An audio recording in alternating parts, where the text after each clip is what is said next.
Good morning student. तो आज हम आपके सामने आए हैं ज्योग्राफी का लेकर के क्वेश्चन, और इसमें हम लोग पढ़ेंगे मुख्यतः सौर मंडल। ठीक है, तो सौर मंडल जैसा कि आपको पता है, सूर्य तथा उसके 8 ग्रह, उपग्रह और क्षुद्र ग्रह इत्यादि को मिला करके जो एक परिवार का निर्माण होता है उसे हम लोग बोलते हैं सौर मंडल या सौर परिवार।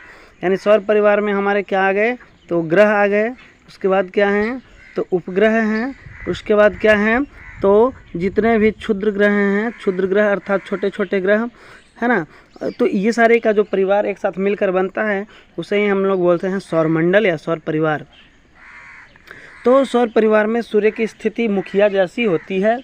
इस प्रकार से परिवार में मुखिया होता है, उसी प्रकार से सौर मंडल में सूर्य जो है मुखिया की भांति रहता है, जिसके चारों ओर सभी ग्रह जो है परिक्रमा करते हैं। ठीक है, चलिए अगला चलते हैं। सूर्य क्या है, तो सूर्य एक तारा है। सूर्य क्या है, तो सूर्य एक तारा है।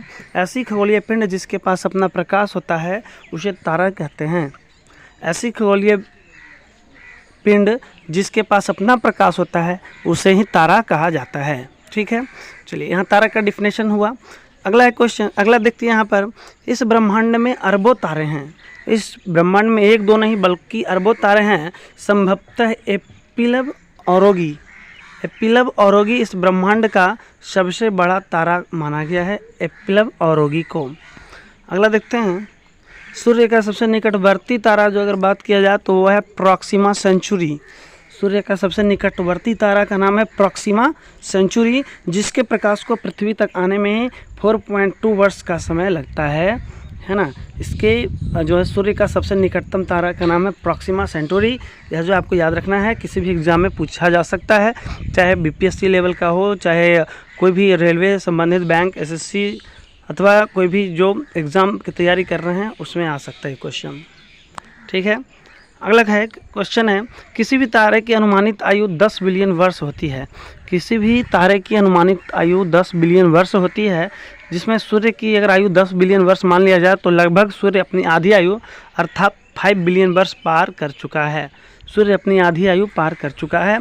इसके बाद यह जो है स्वतः ही टूट जाएगा और इसके जगह पर जो है नए तारे का निर्माण होगा। अगला क्वेश्चन, अगला देखिए यहाँ पर है, सूर्य गैसीय पदार्थ का बना होता है। सूर्य क्या है, तो गैसीय पदार्थों का बना हुआ है, जिसमें हीलियम तथा हाइड्रोजन गैस प्रमुख मात्रा में उपलब्ध होते हैं सूर्य में। ठीक है, चलिए अगला देखते हैं, तारों के समूह को गैलेक्सी कहते हैं। तारों के समूह को गैलेक्सी कहा जाता है। तारों के समूह को हम लोग अगर बात किया जाए तो क्या कहेंगे, गैलेक्सी कहते हैं।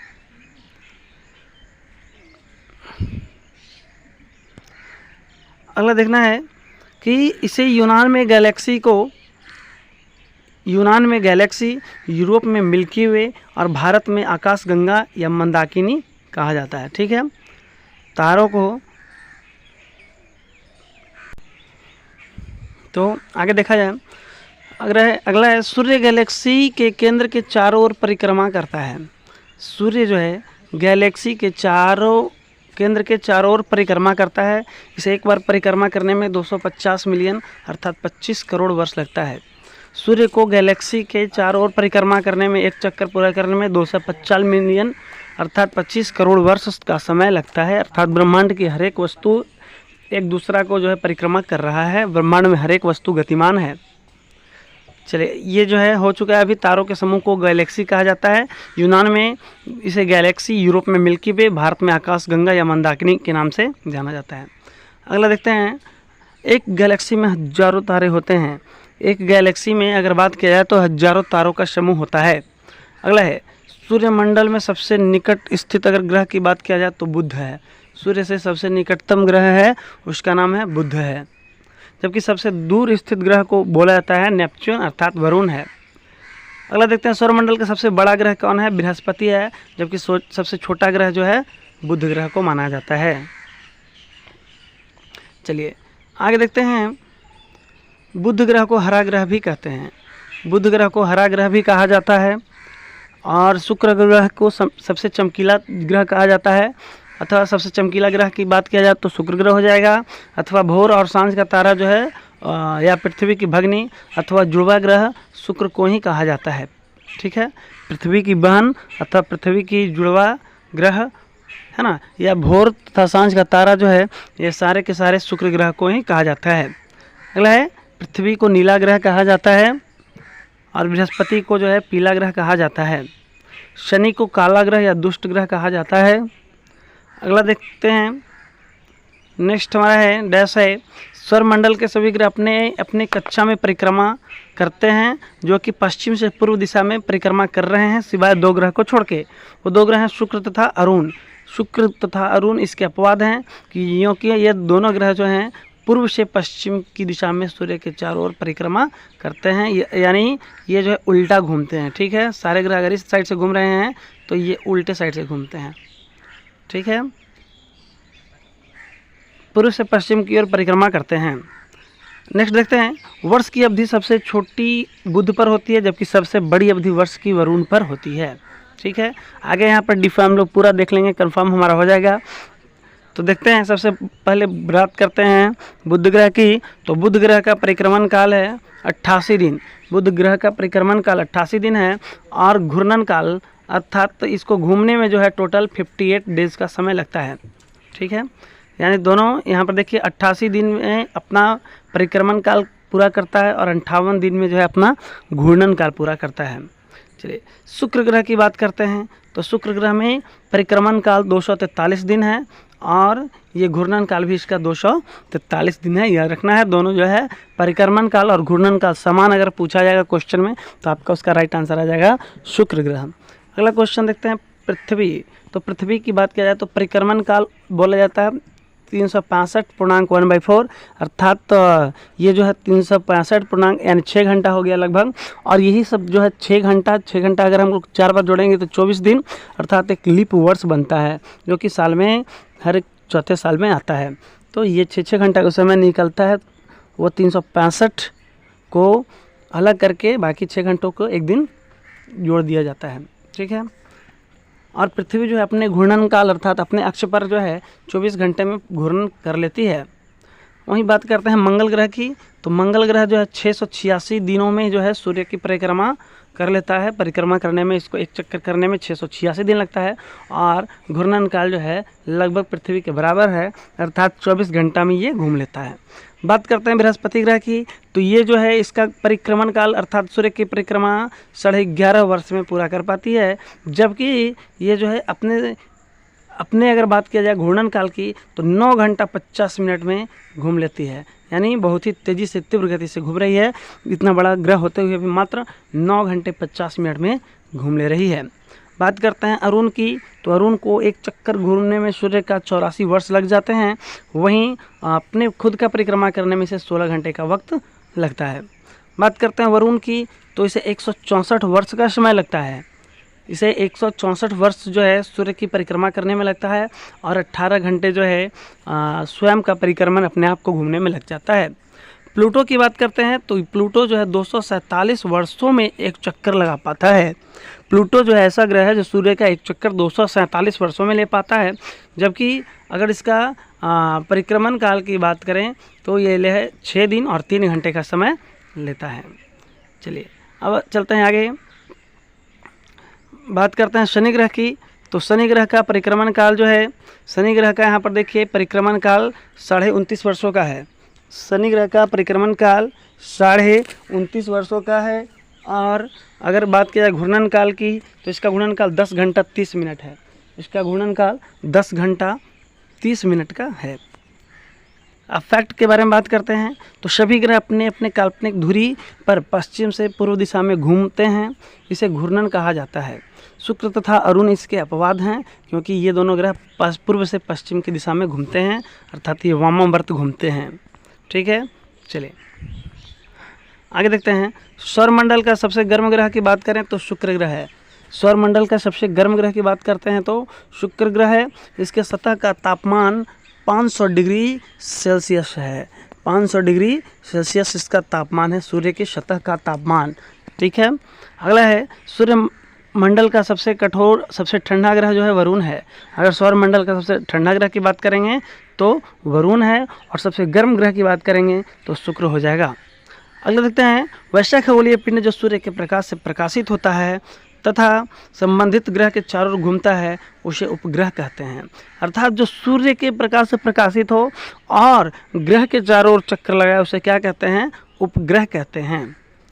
अब बात करते हैं बुध तथा शुक्र की। तो बुध तथा शुक्र का कोई उपग्रह नहीं है, बुध तथा शुक्र का कोई उपग्रह नहीं है। और पृथ्वी की बात की जाए, पृथ्वी के उपग्रह की, तो आपको पता होना चाहिए पृथ्वी का एकमात्र उपग्रह चंद्रमा है। चंद्रमा जो है अपने काल्पनिक अक्ष पर 27.5 दिनों में एक चक्कर पूरा कर लेती है तथा इतना ही समय में पृथ्वी के चारों ओर परिक्रमा कर लेती है। अतः चंद्रमा का घूर्णन एवं परिक्रमण अवधि दोनों जो है बराबर होती है। चंद्रमा का घूर्णन एवं परिक्रमण अवधि दोनों बराबर होती है। अगला बात करते हैं पृथ्वी से चंद्रमा की औसत दूरी की बात किया जाए तो देखिए यहाँ पर इकाई, दहाई, सैकड़ा, हजार, 10,000, लाख, यानी 3,84,000 किलोमीटर है। पृथ्वी से चंद्रमा की दूरी 3,84,000 किलोमीटर है तथा चंद्रमा से प्रकाश को पृथ्वी तक पहुँचने में 1.25 सेकंड का समय लगता है। चंद्रमा से प्रकाश जो है पृथ्वी तक पहुँचने में 1.25 सेकंड का समय लगता है।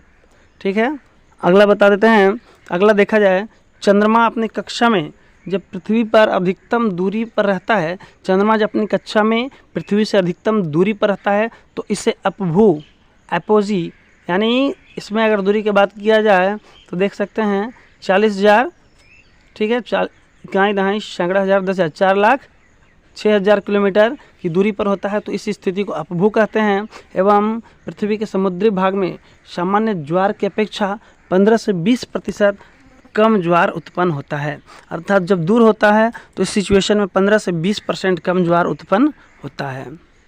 अब देखते हैं चंद्रमा अपने कक्षा में जब पृथ्वी से न्यूनतम दूरी पर होता है तो इसे उपभू कहते हैं। इसका जो है स्थिति है कितना आप देख सकते हैं, यानी इकाई, दहाई, सैकड़ा है 3,64,100 किलोमीटर की जब मात्र रह जाती है दूरी तो इसे बोलते हैं उपभू।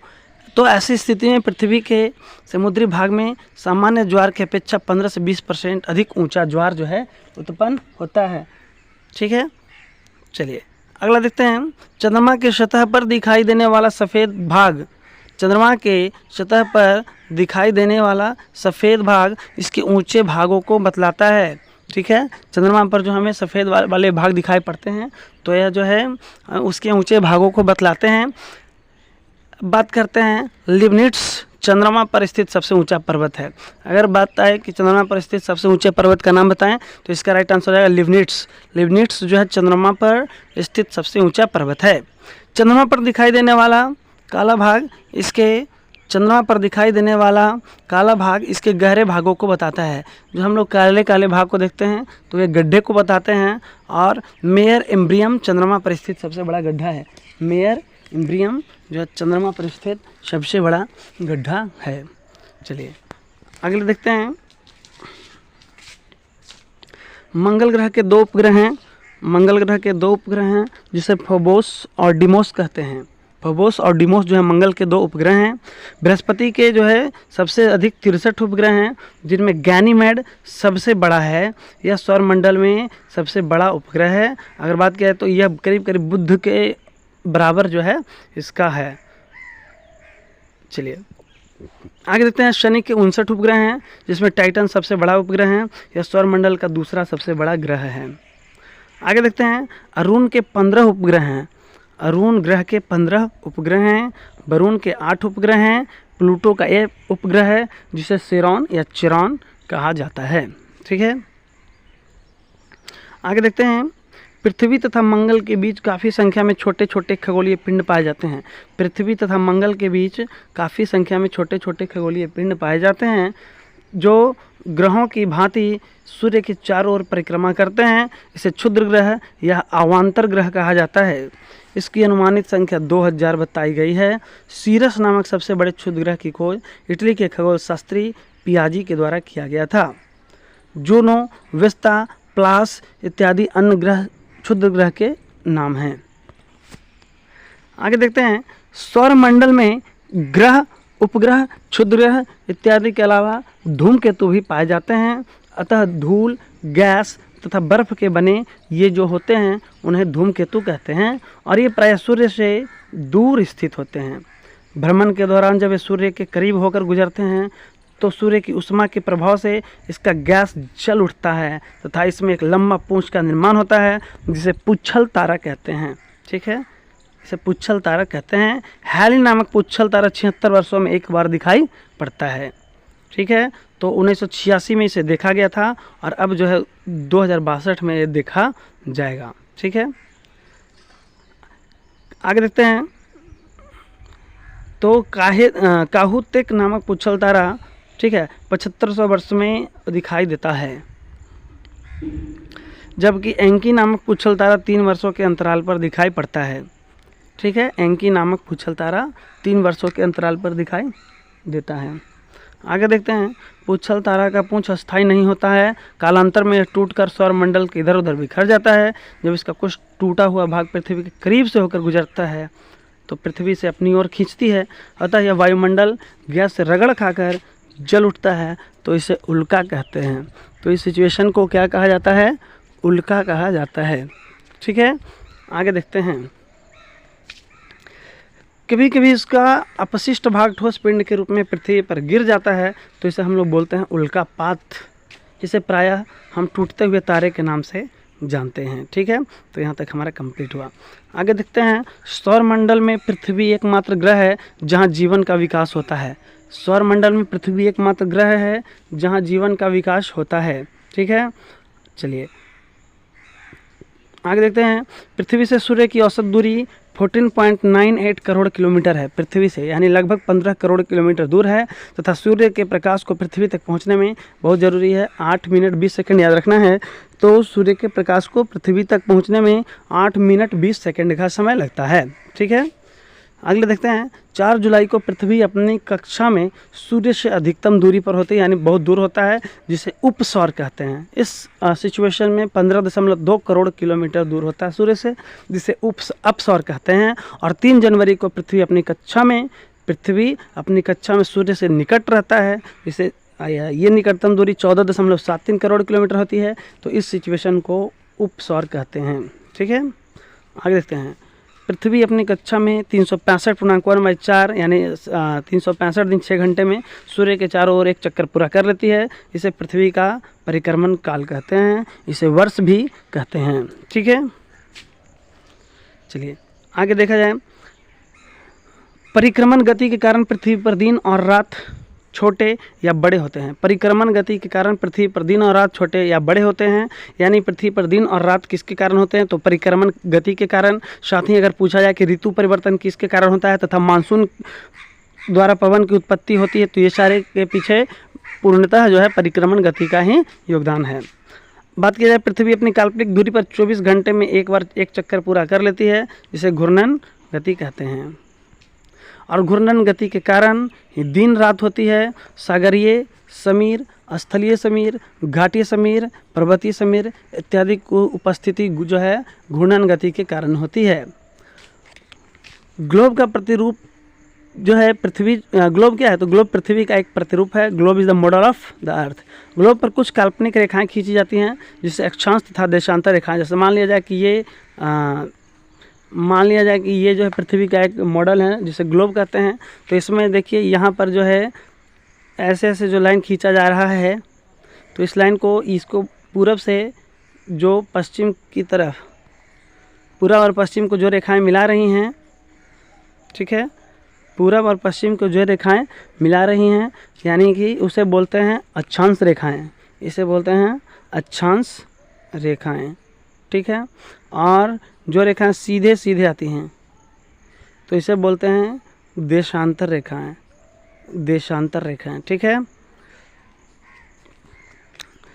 चलिए आगे देखते हैं। ग्लोब पर पश्चिम से पूर्व की ओर खींची गई वह काल्पनिक रेखा जो ग्लोब को 2 बराबर भागों में बांटती है, उसे विषुवत रेखा कहते हैं। यानी ये जो छोटे छोटे हैं, लेकिन इसमें एक बड़ा सा होता है जो 2 भागों में बांटता है पृथ्वी को, जिससे हम लोग बोलते हैं, क्या बोला जाता है इसको? तो इसे हम लोग बोलते हैं विषुवत रेखा, यानी इक्वेटर। इक्वेटर इसको बोलते हैं, यानी भूमध्य रेखा। भू मतलब पृथ्वी और मध्य मतलब बीच में, जो पृथ्वी को बीच में 2 भागों में उत्तरी ध्रुव नॉर्थ पोल और साउथ पोल में बांटती है, उसे ही विषुवत रेखा कहते हैं। चलिए, रेखा के ऊपर आधा भाग उत्तरी गोलार्ध में तथा शेष भाग दक्षिणी गोलार्ध में स्थित होता है। विषुवत रेखा वृत्त का निर्माण करती है, जो ग्लोब पर सबसे बड़ा वृत्त है। अगर बात किया जाए कि विषुवत रेखा का, तो ये जो है सबसे बड़ा वृत्त का निर्माण जो है विषुवत रेखा करती है। विषुवत वृत्त के ऊपर उत्तर या दक्षिण पृथ्वी के किसी भी स्थान से मापी गई कोणीय दूरी, जिसे अक्षांश में डिग्री में व्यक्त किया जाता है, उसे अक्षांश रेखा कहते हैं। यानी कि जो भी एक जगह से दूसरे जगह के बीच जो बीच मापी जाती है, तो इसके बीच जो डिस्टेंस हुआ, इसके बीच जो डिस्टेंस हुआ, उसे ही क्या कहते हैं? अक्षांशीय दूरी कहते हैं। अगर बात किया जाए अक्षांश रेखाओं की कुल संख्या, तो 90 नॉर्थ में और 90 साउथ में, तो टोटल कितना हो गया? 180 डिग्री है। परंतु विषुवत रेखा को शामिल किया जाए तो अक्षांश रेखाओं की कुल संख्या 181 हो जाएगा। ठीक है, अगर ये जो है विषुवत रेखा को शामिल कर लिया जाए तो कुल रेखाओं की ये जो है संख्या, अक्षांश रेखाओं की संख्या 181 हो जाएगी। आगे कहते हैं सभी अक्षांश रेखाएं वृत्त का निर्माण करती हैं, परंतु विषुवत रेखा ध्रुवों की ओर जाने पर वृत्त का आकार छोटा हो जाता है। ठीक है, यानी कि जैसे जैसे अगर ध्रुवों की ओर जाया जाएगा तो ये जो अक्षांश रेखाएं छोटी होती जाएंगी। ठीक है, दो अक्षांश रेखाओं के बीच की दूरी को अगर बात की जाए तो 111 किलोमीटर होती है। दो अक्षांश रेखाओं के बीच की दूरी 111 किलोमीटर होती है। यह दूरी विषुवत रेखा से ध्रुवों तक समान होती है। ठीक है, मान विषुवत रेखा से ध्रुव तक जो है जो अक्षांश बनते हैं, तो इसकी दूरी जो है 111 किलोमीटर होती है।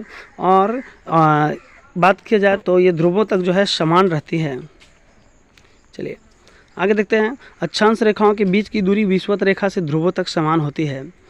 अगर बात किया जाए अक्षांश रेखा के बीच की दूरी, तो विषुवत रेखा से जो ध्रुव तक जो है इसकी दूरी समान होती है। अर्थात मान लिया जाए कि अक्षांश रेखाएं हैं, तो अक्षांश रेखाओं के बीच की दूरी विषुवत रेखा से ध्रुवों तक समान होती है। मैं आपको पहले ही बता चुका हूँ। आगे देखिए, दो ध्रुवों को मिलाने वाली काल्पनिक रेखा देशांतर रेखा कहलाती है। ठीक है, यानी कि काल्पनिक रेखाएं जो ध्रुवों को मिला रही उत्तरी ध्रुव से दक्षिण ध्रुव को, तो इससे ही देशांतर रेखा कहते हैं। 0 डिग्री देशांतर रेखा क्या है? तो 0 डिग्री देशांतर वह काल्पनिक रेखा है जो लंदन के ग्रीनविच नामक मोहल्ला से होकर गुजरता है तथा एक छोटा वेधशाला, वहाँ एक छोटा सा प्रयोगशाला स्थित है। यही से पूरे संसार के समय की गणना होती है।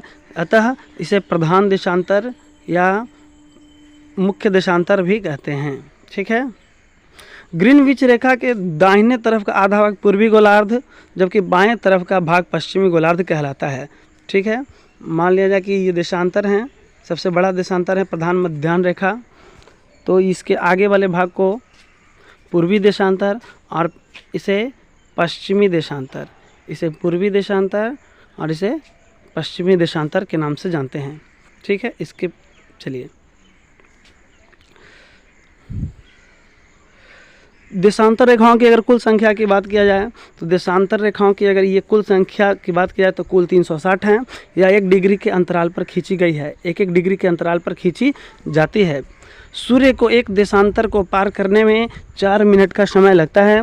सूर्य को एक देशांतर पार करने में 4 मिनट का समय लगता है, अतः 360 डिग्री देशांतर पार करने में 24 घंटे का समय लगता है पृथ्वी को। ठीक है, इस बात को याद रखिएगा। आगे देखते हैं, ग्रीनविच रेखा के पूर्व जाने पर समय आगे चलता है। ग्रीनविच रेखा के अगर पूर्व में जाया जाए तो समय आगे चलता है, और जबकि पश्चिम में जाने पर समय 4 मिनट प्रति देशांतर की दर से घटते जाता है। ठीक है, दो देशांतर रेखाओं के बीच की दूरी की बात किया जाए तो यह जो है 111.32 किलोमीटर होती है, और अक्षांश की बात बता चुके हैं लगभग 111 किलोमीटर होती है। चलिए, विषुवत रेखा की ओर जाने पर दूरी क्रमशः जो है क्या होती है? घटती जाती है। आगे देखते हैं, देशांतर रेखाएं वृत्त नहीं बनाती हैं, यह आधा वृत्त बनाती हैं। यानी कि जो देशांतर रेखाएं हैं यह वृत्त का निर्माण नहीं करती हैं, बल्कि आधा अर्धवृत्त का निर्माण करती हैं। ठीक है, आगे देखा जाए, यहाँ पर आपको मुख्य रूप से समझने में मदद काफ़ी होगी। तो यहाँ पर समझ सकते हैं हमारा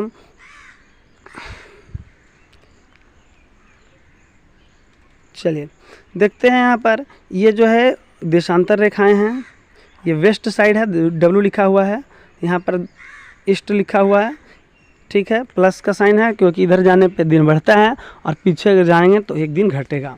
ऊपर नॉर्थ 90 डिग्री नॉर्थ उत्तरी ध्रुव है और इधर 90 डिग्री दक्षिणी ध्रुव है। इस रेखा की बात किया जाए तो ये 66.5 डिग्री नॉर्थ में है, जिसे आर्कटिक वृत्त के नाम से जानते हैं। उसके बाद ये जो हैं सारे ऊपर से नीचे की ओर जो आने वाली रेखाएं हैं, ये सारे जो है क्या हैं, देशांतर रेखाएं हैं। ये जो अगर बात किया जाए तो 23.5 डिग्री कर्क रेखा है, 23.5 डिग्री नॉर्थ में कर्क रेखा है। और भारत को आपको बता दूं कि भारत जो है ये जो है कहाँ से गुजरती है, तो भारत कर्क रेखा भारत के बीच से होकर गुजरती है। कर्क रेखा भारत के बीच से होकर गुजरती है और इसमें भारत के कुल 8 राज्यों से होकर कर्क रेखा गुजरती है। अगर बात किया जाए कि वे 8 राज्य कौन से हैं, तो इसे हम लोग ट्रिक के माध्यम से याद कर सकते हैं। जैसे इसका ट्रिक है मित्र पर गमछा झार, मित्र पर गमछा झार, यानी मिजोरम, त्रिपुरा, ठीक है, पश्चिम बंगाल, राजस्थान, गुजरात, मध्य प्रदेश, छत्तीसगढ़ और झारखंड, ये सारे राज्य हैं जिससे होकर के जो है हमारा भारत जो है गुजरता है, हमारे भारत से गुजरता है कर्क रेखा, ठीक है। 0 डिग्री यहाँ पर विषुवत रेखा है, 0 डिग्री विषुवत रेखा है जो सबसे बड़ी रेखा कहते हैं। और 23.5 डिग्री जो अगर नीचे चला जाए तो जैसे देखिए ऊपर 23.5 डिग्री कर्क रेखा है, तो ऐसे 23.5 डिग्री यहाँ पर मकर रेखा भी होगा, ठीक है। और जैसे यहाँ पर 66.5 डिग्री नॉर्थ में था, तो उसी प्रकार से 66.5 डिग्री साउथ में है, जिसे अंटार्कटिक वृत्त करते हैं। अगर उत्तर में रहेगा 66.5 डिग्री तो उसे आर्कटिक वृत्त, अगर दक्षिण में 66.5 डिग्री तो इसे बोलेंगे अंटार्कटिक वृत्त। और ये सारे जो हैं आप लोग देख रहे हैं, ये सारे जो है क्या हैं, ये सारे अगर बात किए तो ये सारे अक्षांश अगर ऐसे ऐसे जाएंगे तो इसे अक्षांश रेखाएं कहते हैं, ठीक है। चलिए आगे देखते हैं। 0 डिग्री देशांतर के विपरीत भाग में 180 डिग्री देशांतर है। अगर इसके बात किया जाए 0 डिग्री देशांतर के, तो इधर बात किया जाए तो इधर 180 देशांतर रेखाएं हैं, जिसे अंतर्राष्ट्रीय तिथि रेखा कहते हैं। अंतर्राष्ट्रीय तिथि रेखा कहते हैं, इंटरनेशनल डेट लाइन। 1884 ईस्वी में अमेरिका के वाशिंगटन शहर में, ठीक है, अमेरिका के वाशिंगटन शहर में अंतर्राष्ट्रीय तिथि सम्मेलन का आयोजन किया गया, जिसमें विश्व के विभिन्न देशों के विशेषज्ञ या प्रतिनिधियों ने भाग लिए थे तथा सबों ने 180 डिग्री देशांतर को अंतर्राष्ट्रीय तिथि रेखा कहा तथा बताया कि यदि कोई जलयान इस रेखा को पार कर लेता है तो कैलेंडर में चल रहे दिन एवं दिनांक में एक दिन जोड़ दिया जाएगा अथवा घटाकर तिथि को सही कर लिया जाएगा।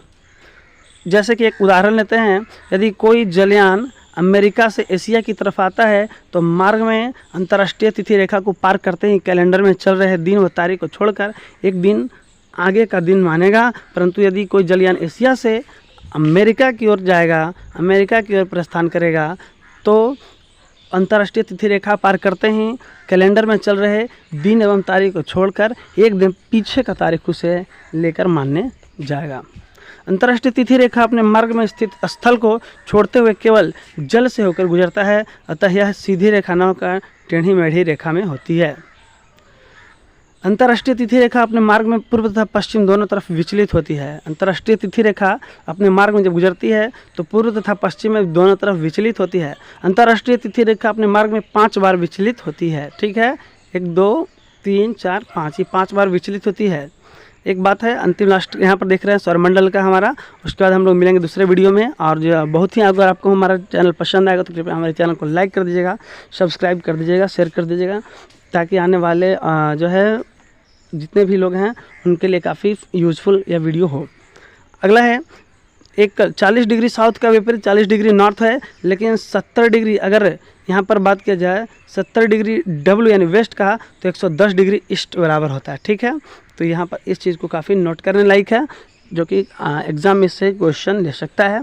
तो आशा करता हूँ कि आपको हमारा वीडियो पसंद आया होगा।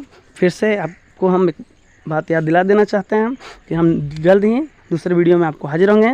अगर आपको हमारा वीडियो पसंद आए तो कृपया लाइक कर दीजिए, और सेकंड वीडियो देखने के लिए प्लेलिस्ट में आप जाइएगा और वहाँ पे ज्योग्राफी लिखा हो रहा है, ज्योग्राफी, तो उसमें ज्योग्राफी में आपको सारे क्वेश्चन यहाँ पर जो करवाए हैं वो सारे मिल जाएंगे, ठीक है। तब तक के लिए जय हिंद, जय भारत, धन्यवाद।